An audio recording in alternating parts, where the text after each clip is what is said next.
नमस्कार साथियों। मैंने सुना है कि एक किसान ने अपने खेत में एक नकली आदमी बिजुका यानी स्केयर क्रो खड़ा कर रखा है।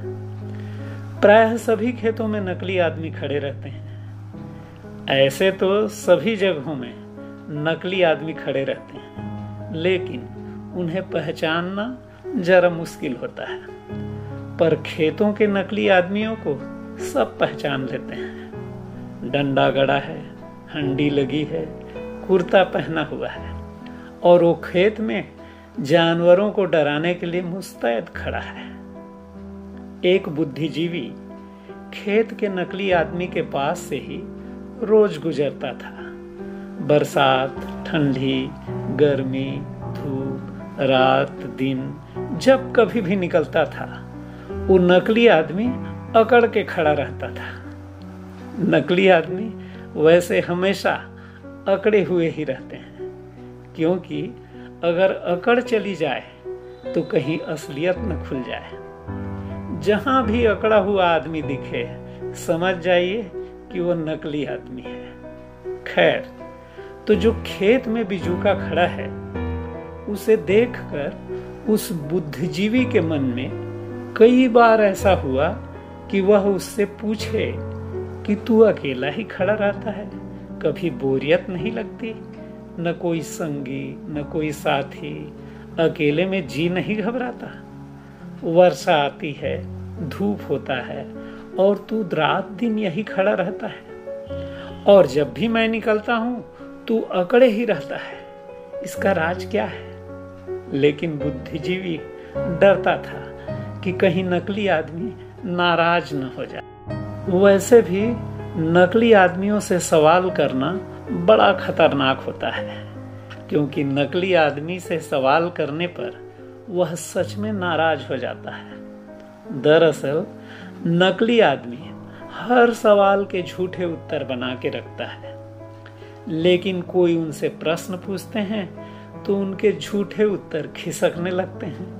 इसीलिए वो सवालों से बचते हैं। नकली आदमी सिर्फ अपने मन की बात कहता है, और वो भी बिना किसी सवाल के। कोई प्रश्न पूछ ले तो सब गड़बड़ हो जाती है। सुकरात जैसों को नकली आदमी इसीलिए तो जहर पिला देते हैं, क्योंकि सुकरात नकली आदमी को बीच सड़क पर पकड़ के कहता है कि रुको और मेरे सवालों का जवाब दो। खैर, वह बुद्धिजीवी एक दिन हिम्मत जुटा के उसके पास जाकर पूछता है कि मेरे मित्र। तो नकली आदमी उसे घूर के देखते हुए कहता है कि क्या कहा? मित्र? तुम कैसे मेरे मित्र हो सकते हो? ठीक कहा बिजुका ने, क्योंकि मैत्री बराबरी का होता है, पर नकली आदमी किसी को अपनी बराबरी का समझता नहीं। हाँ, नकली आदमी के कोई शत्रु, शिष्य या अनुयायी हो सकते हैं, पर मित्र तो कदापि नहीं। हिटलर जैसों के कोई मित्र नहीं होते। तो बुद्धिजीवी ने कहा कि नाराज मत हो मेरे भाई, मुझे कुछ सूझा नहीं, इसलिए मैंने तुम्हें मित्र कह दिया। वैसे भी मैं तुमसे मित्रता करने नहीं, बल्कि यह पूछने आया हूं कि बरसात, धूप, रात, दिन तुम अकेले यहाँ खड़े रहते हो तो कोई तकलीफ, बोरियत, घबराहट या बेचैनी महसूस तो नहीं होती? तो नकली आदमी उसे रौब दिखाते हुए कहता है कि क्या कहा? तकलीफ, बोरियत, घबराहट, बेचैनी, ये सब मेरी डिक्शनरी में नहीं है, क्योंकि दूसरों को डराने में कितना मजा आता है ये तुम क्या जानो। मुझे देखकर पक्षी डर के भागते हैं, जानवर तो दूर से ही थर थर कांपते हैं, और ये सब देखकर मुझे इतना मजा आता है कि पूछो ही मत। बिजुका की बात सुनकर बुद्धिजीवी ने कहा कि तुम ठीक कहते हो मेरे भाई, क्योंकि तुझे देखकर तो ऐसा लगता ही है कि नकली आदमियों को दूसरों को डराने में ही बहुत मजा आता होगा। तो उस पुतले ने बुद्धिजीवी से पूछा कि तुमने कभी कोई असली आदमी देखा है क्या?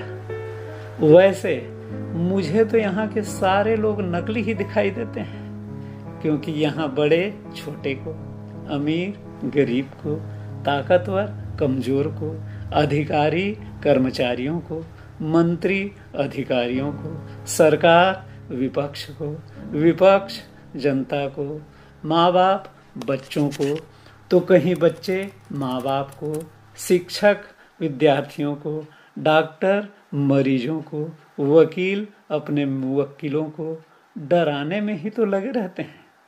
इतना ही नहीं, आजकल के तथाकथित पंडित, पादरी, फकीर, मौलाना एवं बुद्धिजीवी भी धर्म, मजहब, स्वर्ग, नरक, स्वदेश और परदेश के नाम पर सबको डरा ही तो रहे हैं।